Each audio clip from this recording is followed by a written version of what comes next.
হাজার হাজার মানুষ মসজিদের ভিতরে নামাজ পড়তেছে একজন ইমামের নেতৃত্বে। হাজার হাজার মানুষ মসজিদের ভিতরে নামাজ পড়তেছে একজন ইমামের নেতৃত্বে। নেতা কয়জন? আরো জোরে কন। একজন। আপনারা বলেন তো, ইমামের আগে কেউ নিয়ত বানছে? ইমামের আগে কেউ রুকুত গেছে? ইমামের আগে কেউ সেজদাত গেছে? ইমাম সেজদা থেকে মাথা তুললে মুসল্লি ভাবতেছে দুই সেজদা এক সেজদা বানামো, এরকম দেখছেন? হাজার হাজার মানুষ মসজিদের মধ্যে নামাজ পড়তেছে একজন ইমামের নেতৃত্বে। সেই ইমামের নাম হলো ফজল ইবনে আব্বাস। নামটা খেয়াল রাখবেন, ইমামের নাম হলো ফজল ইবনে আব্বাস। নাম কি? হ্যাঁ, খেয়াল করবেন।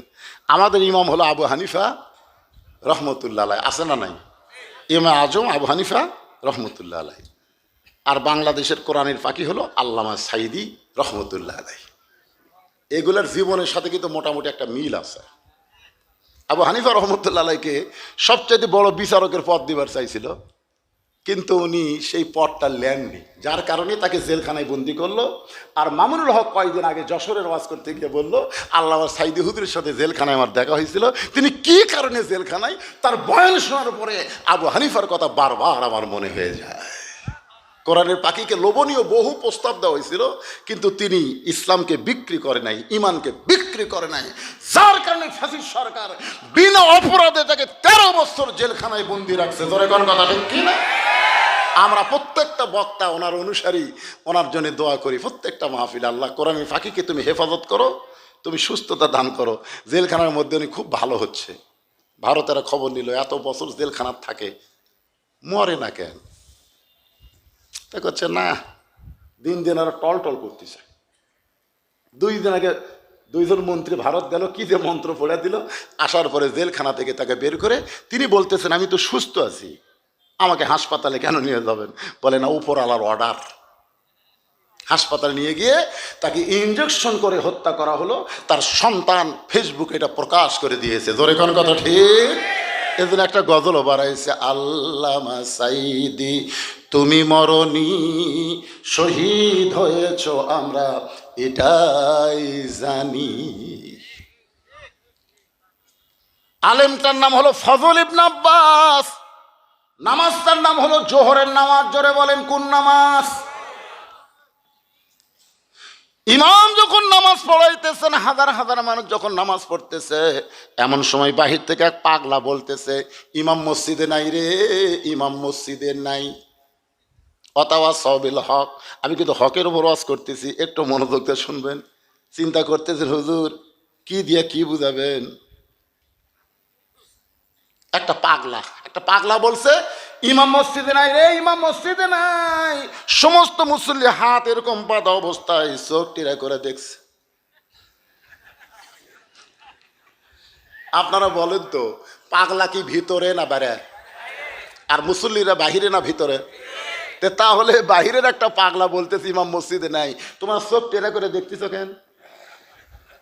ইমাম সামনে না গেলে তো তোমরা নামাজের নিয়তি করনি। জোরে কোন কথা ঠিক কি না? আর একটা পাগলা কি কয় সেইটা শোনার পরে তোমরা এরকম আসামির মতো হাত বেঁধে আবার চোখ টেরা করলে। আজকে আমরা আলেমেরা কোরআনের তাফসীর মাহফিলে কোরআনের তাফসীর করি, আর একজন জালেম এসে মুখের সামনে থেকে মাইক টান দেয়। জোরে কোন কথা ঠিক কথা বলে। আর আপনারা খালি সামনে থেকে দেখেন, যা হোক হুজুর উপদেয় হয়ে যায়। আমাকে কি চিন্তা করে দেখেন। ফজল ইবনে আব্বাস নামাজ শেষ করলেন। নামাজ শেষ করার পরে মুসল্লি বাইরে এসে দেখে পাগলা ঘুরতেছে। কে রে পাগলা, এই তুই নিজেও নামাজ পড়বি না, আমাকেও নামাজ পড়বার দিবি না? পাগল বলতেছে, ভাই আমি তো তোমাকে বিরুদ্ধে বলিনি ভাই, আমি কি বলছি মুসল্লি মসজিদে নাই এ কথা বলছি? আমি বলছি ইমাম মসজিদে নাই, তো তোমরা খেপো কেন?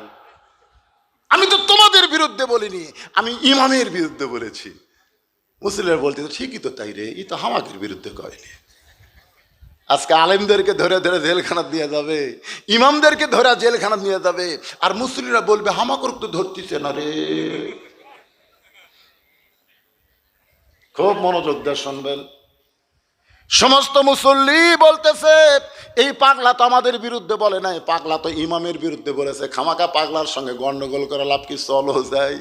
এমন সময় কতগুলো মুসল্লি বলতেছে ইমামের বিরুদ্ধে বললি হামাকের বিরুদ্ধে বলা, ঠিক কিনা বলেন? এমন সময় ফজলুল আব্বাস মসজিদ থেকে বের হচ্ছেন, এক মুসল্লি বলতেছে হুজুর এ পাগলা কইছে ইমাম মসজিদে নাই, আমরা চোখ টেরা করে দেখছি তখন আপনি সামনেই ছিলেন,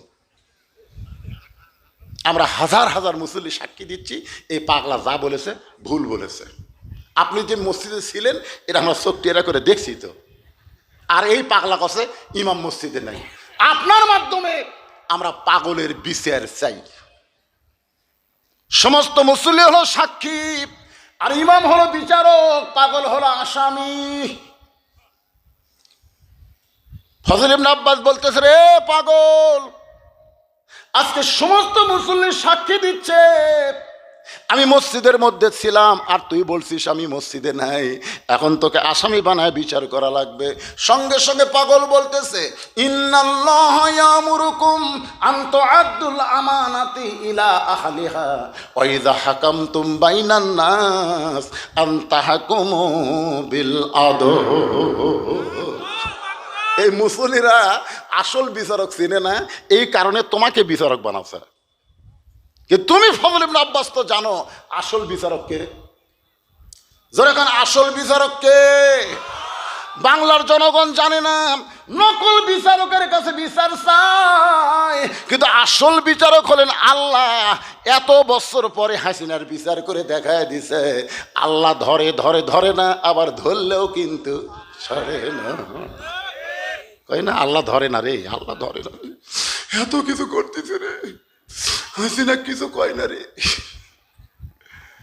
মুসা আলাইহিস সালাম বলে আল্লাহ ফেরাউনকে তোমার কলেমার দাওয়াত দিবার এলাম, আর ফেরাউন যে হারে আমাকে ধাবলায় আল্লাহ আমি আর কত দৌড়াবো। আল্লাহকে জাগা মতো যা পাগলা, জাগা মতো যা, ধরা হবি যা।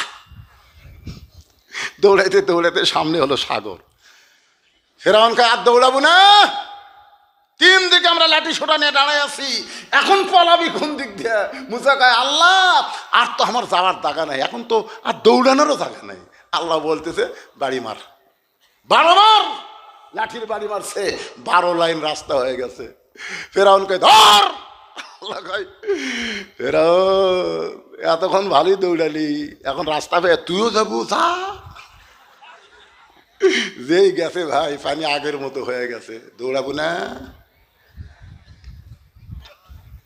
হাসিনার অবস্থাও তাই, খালি আলেমদেরকে ধাবলায়, জোরে কোন কথা কন না কেন? একটু মনোযোগ দিয়ে শুনবেন। পাগল বলতেছে ওরা বিচারক চিনে না বলে তোমার কাছে বিচার চাইছে, কিন্তু তুমি একজন আলেম, তুমি তো জানো আসল বিচারককে। বিচার করতে হবে আল্লাহর আইন দিয়ে, মানুষের তৈরি আইন দিয়ে বিচার করলে চলবে না। সঙ্গে সঙ্গে ফজল ইবনে আব্বাস আল্লাহর দিকে খেয়াল করে বলতেছে রে মুসল্লিরা, পাগল যা বলেছে ঠিক বলেছে, পাগল যা বলেছে ঠিক বলেছে। সমস্ত মুসল্লি বলতেছে পাগল কেমনে ঠিক? চোখ টেরা করে দেখলাম আপনি আমাদের সামনে ছিলেন, আর পাগল বলতেছে ইমাম মসজিদে নাই, পাগল কেমনে ঠিক? এই বিচার আমরা আপনার কাছে আবার চাই। সঙ্গে সঙ্গে পাগল কান্দার বলে আসল কথা বলে হুজুর ধরা পড়েছে। ফজল আব্বাস কিন্তু আসল কথা কইছে, জোরে কোন কি কথা? আর পাগল বলতেছে আসল কথা বলে হুজুর ধরা পড়েছে। দেশাইল কলিকাল ভেড়া সাথে বাঘের কাল, আসল কথা বললে তোমায় মারবে রে, হক কথা বললে তোমায় ধরবে রে। সে ধরাধরির দিন আর আছে? আছে। আমি সেদিন পীরগঞ্জে ওয়াজ করতেছিলাম দিনের বেলায়। বিএনপির এক নেতা এবার এমপি ইলেকশন করবে ধানের শীষলিয়া, ও আমারে কইল হুজুর যত হুজুর আসে আমরা টেকা দিলিয়ে আসি, কিন্তু হুজুরে খালি জামাতের ক্যানভাস করে। টেকা দেয় আমরা আর জামাতের ক্যানভাস করা যায় হুজুর, আমরা তো সামনে আর কোনো মাহফিল করবার দেব না। দেখছেন বিএনপির একজন নেতা বলতেছে আমরা আগামীতে তো এভাবে মাহফিল করতে দিব না। সমস্ত দলের লোক মিলে মাহফিল করে, এরা জামাতের ক্যানভাস করে। আমি বললাম জামাত ইসলামের কি নাম লিছে? তা লেয়নি, জেলা কথা কয় সবই তো জামাতের পক্ষেই পুরা যায়। আপনারা বলেন তো জামাত ইসলামের পক্ষে পড়বে না বিএনপির পক্ষে পড়বে? আমরা আল্লাহর কোরআন থেকে হক কথা বলবো, জোরে কোন কথা ঠিক কিনা? অথবা সাউবিল হক, মনোযোগ দিয়ে শুনবেন। সমস্ত মুসল্লি বলে হুজুর পাগল কেমনে ঠিক? সঙ্গে সঙ্গে ফজলুল আব্বাস বলতেছে পাগল যখন বলেছি ইমাম মসজিদে নাই, জোহরের নামাজ হলো 4 রাকাত, জোরে কোন কয় রাকাত? এই কথাটা মনোযোগ দিয়ে শুনবেন। মনের ঘরে তালা দিয়া চাবি নিয়া আসেন সাই, আমি অধম সাধ্য কি তার হুকুম ছাড়া বাইরে যাই, হুকুম ছাড়া বাইরে যাই। গানটা বুঝতে পারলেন? না পারলেন কথাটা মনোযোগ দিয়ে শুনবেন। জোহরের ফরজ নামাজ কয় রাকাত? আরো জোরে। ফজল আব্বাস বলতেছে 1 রাকাত নামাজ আমি ছিলাম, 2 রাকাত নামাজে আমি ছিলাম, কিন্তু 3 রাকাত নামাজে আমার ভিতরে আমি ছিলাম না। ওই পাগল যখন বলেছে ইমাম নাই রে, ইমাম মসজিদে নাই, আমি আবার নামাজে ফিরে এসে আমি 3 রাকাত এবং 4 রাকাত নামাজ পড়া। এখন যদি বর্তমান বাংলাদেশের মুসলমানের চাল চরিত্র দেখার পরে বলি উদখুলু ফিস-সিলমি কাফা, আল্লাহ বলেছেন পুরাপুরি ইসলামের মধ্যে প্রবেশ করো, কিন্তু বর্তমান বাংলাদেশের মুসলমান পুরাপুরি ইসলামের ভিতরে। তাহলে আমি কি বলবো? মুসলমান ইসলামে নাই রে, ইসলামে। ও যে ঈশ্বরদের চাষটলে একজন হানফান করে দৌড়ে এসে গল্প করতেছে, ইসলামও নাই শান্তিও নাই, ইসলামও নাই শান্তিও নাই। তা আমি কাছে গিয়ে বললাম ভাইজান ঠিকই বলছেন, ইসলাম না থাকলে শান্তি থাকবে না। বলে না হুজুর, এটা সেই ইসলাম না। আমি বললাম এটা কোন ইসলাম? বলে আমরা মুসলমান, আমাকে ইসলাম ওই উত্তরপাড়া হিন্দুকে শান্তি গিলে বের হয়ে গেছে। এখন মুসলমানেরা খুঁজতেছে ইসলাম নাই, হিন্দুরা খুঁজতেছে শান্তি নাই। হিন্দুরা খুঁজতে খুঁজতে মুসলমান পাড়া যাচ্ছে, মুসলমান খুঁজতে খুঁজতে হিন্দু পাড়াত গেছে। ইসলাম ইসলাম নাই। হিন্দুরা বলে শান্তি শান্তি নাই, ইসলামও নাই শান্তিও নাই। হিন্দু আর মুসলমান একত্রে বলতেছে কে রে ইসলাম শান্তি কোথায় গেল? তখন এক যুবক বলতেছে 14ই ফেব্রুয়ারি ভ্যালেন্টাইন ডে, ইসলাম আর শান্তি ভালোবাসা দিবসে উধাও হয়ে গেছে। এখন যদি বলি বাংলাদেশে ইসলাম আছে কিন্তু মুসলমান নাই, খুব খেয়াল করবেন। পুরাপুরি যদি ইসলামের মধ্যে না ঢোকেন তাহলে মুসলমান কেমনে হবেন? আল্লাহ হক কথা বলেছেন, ইয়া আইয়ুহাল্লাযীনা আমানুত্তাকুল্লাহা হাক্কা তুকাতিহি ওয়া লা তামুতুন্না ইল্লা ওয়া আনতুম মুসলিমুন। অতাওয়াসাউ বিল হকের উপর আমি কথা বলতেছি, আপনাদের বুঝতে কোনো সমস্যা হচ্ছে? হক পথে চলতে গেলে, হক পথে থাকতে গেলে নানা রকম বিপদ আপদ মুসিবত আসবে। দরকার হলে আবু সাইদের মতন বাতিলের সামনে হককে প্রসারিত করে জীবন দেওয়া লাগবে। ধরে কোন কথা ঠিক কিনা? আপনারা বলেন তো, আবু সাইদ মরার পরে ওর বাপ মায়ের খবর কি? ওর একটা ভাই ছিল, তার চাকরি হয়ে গেছে, 2টা বোন ছিল, তারও চাকরি ওই কারমাইকেল কলেজে হয়ে গেছে। আবু সাইদ বলতেছে, আবু সাইদ যখন জীবিত ছিল ওর বাপ বলতেছে আমার আবু সাইদকে পাড়ার মানুষই খুব একটা চিনত না। কারমাইকেল কলেজে গিয়ে জানা গেল আবু সাইদ শান্তশিষ্ট একটা ছাত্র ছিল, সে গোপনে গোপনে ইসলামী ছাত্র শিবিরের সাথী ছিল। ধরে কোন সুবহানাল্লাহ। কিন্তু জীবন দেওয়ার পরে শুধু গোটা বাংলাদেশ নয়, ডক্টর ইউনূস ওই জাতির সঙ্গে গিয়া ভাষণ দেওয়ার সময় 2 হাত প্রসারিত করে আবু সাইদের জীবন দেওয়া দেখাইছে। জোরে কোন কথা ঠিক কিনা? জোরে বলেন, ঠিক কথা বলেন। ঘড়ি আমার কাছে আছে, সময় মতো অবশ্য আমি কথা সংক্ষিপ্ত করে ফেলবো ভাইজান। ওটা বসা করলে সূরা আসরের তাফসীর শোনা থেকে আপনারা বঞ্চিত হয়ে যাবেন। অতাওয়াসাউ বিল হক, হক জিনিসটা বোঝা লাগবে। কুল জাল হাক্ক ও জাহাকাল বাতিল ইন্নাল বাতিলা কানা জাহুকা। আপনারা বলেন তো, মামুনুল হককে যখন জেলখানা নিয়ে যাচ্ছিল, আপনারা দেখছেন? জেলখানা থেকে যখন আদালতে নিয়ে যাচ্ছে, দেখেননি? খবরে দেখেননি? সাইড থেকে মানুষের কি বলতে, আসসালামু আলাইকুম হুজুর, টেনশন করবেন না হুজুর, আল্লাহ আপনাকে মুক্ত করে দিবে। বলেনি? বলেনি? জোরে বলেনি? বলেছে হুজুর আসসালামু আলাইকুম, মামুনুল হকের সাথে একটু হাত লাগাবার চাই, কিন্তু হাতের দিকে তাকিয়ে দেখেছে হ্যান্ডকাপ মারছে ভাই। আর এখন শালা করে যখন কোটত লিয়া যায়, এই ম্যানকে যা মারিছে ভাইজান, পরে হাত দেয় দেখে ওর একটা বিসি নেই। আর এই হাসান হক ইনুক যা মারিছে, ওটা দেখলে তো বলে এতগুলো হাজার হাজার পুলিশের মধ্যে ওই দৌড়ে যা কিভাবে লাগতে পারলো রে, একের ছক্কা মারা দিছে, ধরে কোন কথা ঠিক ছিল। আর এই যে একটা যে কয়টা লেগে গেছে খালি ডিম মারে জুতা মারে, ডিম মারে জুতা মারে। আর আলেমদেরকে যখন জেলখানে নিয়ে গেছে একটা ডিম মারা দেখছেন? যে কয়টা যুদ্ধ অপরাধী জেলত নিয়ে গেছে, কোর্টে যখন নিয়ে যায় কোনো ডিম মারা দেখছেন? এখান থেকে প্রমাণ হলো হক কথা, বাংলার মুসলমান আজও আলেমদেরকে ভালোবাসে, জালেমদেরকে ঘৃণা করে। জোরে কোন কথা ঠিক কিনা? অথবা সাহাবী সবর। সূরা আসরের 4 নম্বর বিষয় হলো ধৈর্য ধারণের শিক্ষা দেওয়া লাগবে। বিপদ আপদ মুসিবত যখন আসবে, আল্লাহ কোরআনে বলেছেন ওয়ালা নাবলুওয়ান্নাকুম বিশাইয়্যিম মিনাল খাউফি ওয়াল জুই ওয়া নাকসিম মিনাল আমওয়ালি ওয়াল আনফুসি ওয়াস সামারাতি ওয়া বাশশিরিস সাবিরিন। কি মোনাজাত করে দেব? তেও যে ওঠা বসা করে কেন? আচ্ছা, যে মেয়ের কোনোদিন বাচ্চা হয়নি, বিয়ার পরে প্রথম বাচ্চা হবে, ওই বাচ্চা হওয়ার খবর জানে? ওই তো খালি ধান্দা করছে আমার পায়ের তলে সন্তানের জান্নাত, মা হলে আমার পায়ের তলে সন্তানের জান্নাত। কে মা হওয়ার ঠেলা জানিস? প্রসব বেদনা যখন শুরু হয়ে গেছে, মেয়েটা মা হবে কিন্তু প্রসব বেদনার খবর তো জানে না। কলিজা থেকে যখন একে টান ধরেছে, এত ব্যথা, ব্যথার চোটে বাহিরে এসে চিল্লাইতেছে বিষ খাবো, গলার দড়ি দিব, মরে যাব, বিষ খাবো, গলার দড়ি দিব, মরে যাব। এই কথা যখন বারবার বলতেছে, দাদি নাই দৌড়ে এসে ধাক্কায় ধাক্কায় ঘরের মধ্যে তোলে, ওঠ ওঠ, ঘরের মধ্যে তুলে বালিশে শোয়ে দিয়ে বলে অতাওয়া সব সবর, ধৈর্য ধর, কারণ মা হবার চাস, মা হওয়া এত সহজ না। মায়ের পায়ের তলে সন্তানের জান্নাত। জোরে গান ঠিক কিনা? ধৈর্য ধর, চিল্লা চিল্লি করিস না। কেন জীবন দিবি, কেন বিষ খাবি?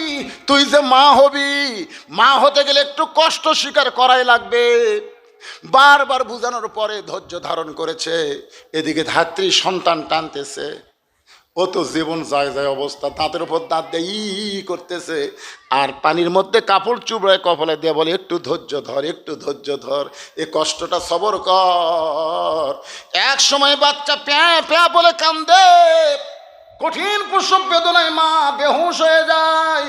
মা যখন বেহুশ হয়ে গেছে, সন্তানকে গোসল করায়া ওই দাদি নানি যখন নাতনির বুকের উপরে সন্তান দেয়, ওই সন্তানের পরশে মা হুঁশ ফিরে পায়।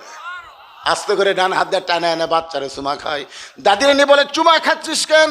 ওরে ফাইলা দে, লাত্তি মার, এরই জন্যই তো গলার দড়ি দিবার চাইলি, বিষ খাবার চাইলি, একে ওরা আদর করতেছিস কেন? মা তখন বলে দাদি বুঝবার পারিনি, কষ্টের পরে এমন শান্তি, এত প্রশান্তি হবে বুঝবার পারিনি। ও দাদি, সন্তানকে বুকে পাওয়ার সঙ্গে সঙ্গে আমি সব কষ্টের কথা ভুলে গিয়েছি। এত নির্যাতন, এত জেল জুলুম, এত কিছুর পরে, গুম হত্যার পরে, ফাঁসির পরে, ইসলামী আন্দোলনের জীবনে প্রসব বেদনার চাইতে বেশি কষ্ট কর্মীরা পাইছে। ধরে কোন কথা ঠিক কিনা?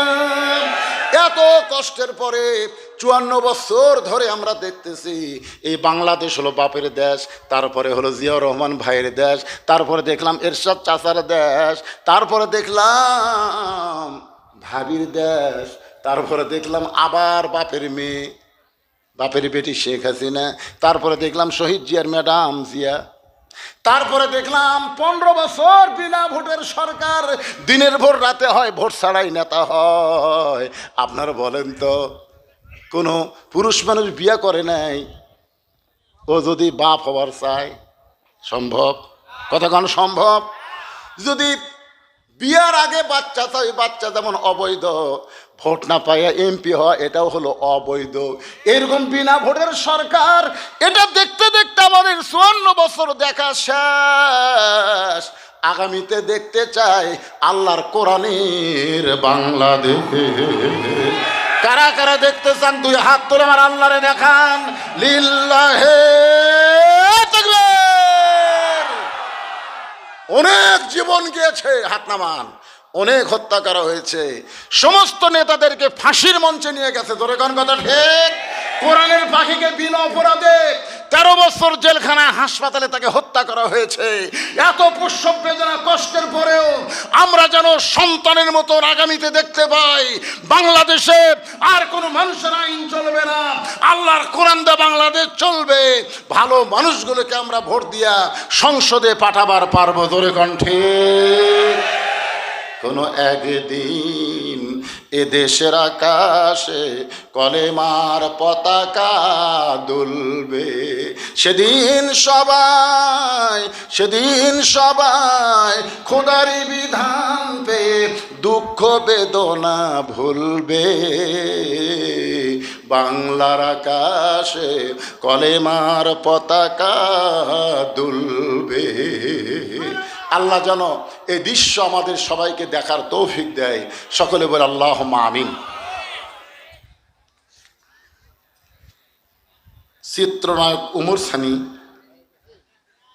পরিবারের জন্য দোয়া চাই। এটা কোন চিত্রনায়ক রে?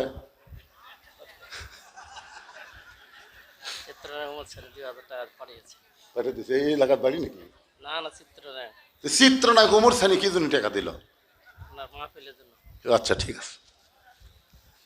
ওই মৌসুমীর স্বামী চিত্রনায়ক উমর সানি 2000 টাকা নগদে দান করছে। আমরা দোয়া করি আল্লাহুম্মা ইহদিনাস সিরাতাল মুস্তাকিম। জি, টাকাটা আসলো কিভাবে? এখন টাকা আসার কোনো বহু মাধ্যম আছে, বিকাশ আইছে। চিত্রনায়ক উমর সানি আজকের এই কোরআনের মাহফিলে 2000 টাকা দান করছে। আর আবার ওটা আমরা হেডলাইন করবি। হেডলাইন কর সবাই ইস্তেগফার পড়ে, আস্তাগফিরুল্লাহ। দোয়াটা করে দেন, দোয়াটা করে দেন। বসেন, সবাই বসেন। আস্তাগফিরুল্লাহ আল্লাযী লা ইলাহা ইল্লা হুয়াল হাইয়ুল কাইয়্যুম আতুবু ইলাইহি। ভাই দোয়া করে দিলাম। আল্লাহুম্মা আমিন। আল্লাহুম্মা আনতাস সালাম ওয়া মিনকাস সালাম তাবারাকতা ইয়া যাল জালালি ওয়াল ইকরাম। আয় আল্লাহ তাআলা, তোমার বান্দারা কঠিন গরমের মধ্যে ঘন্টার পর ঘন্টা বসে আজকে 3 দিনব্যাপী তাফসীরুল কোরআন মাহফিলের প্রথম রজনীতে আখিরি মোনাজাত আমি গুনাহগারের সঙ্গে রহমতের দরজায় ফকির হয়ে দোকানে হাত তুলেছি। আল্লাহ মেহেরবানি করে আজকের মাহফিল আমাদের সকলের হেদায়েতের জন্যে, নাজাতের জন্যে, জান্নাতের জন্যে কবুল করো। এই মাহফিলের শুরু থেকে শেষ পর্যন্ত যত আলোচনা হয়েছে আল্লাহ, এর মধ্যে যদি ত্রুটি হয়, ভুল হয়, মাফ করে এর যে হাদিয়া মঞ্জুর করো। সোনার মদিনায় নবী পাকের রওজা মুবারকে আল্লাহ কবুল করে নাও।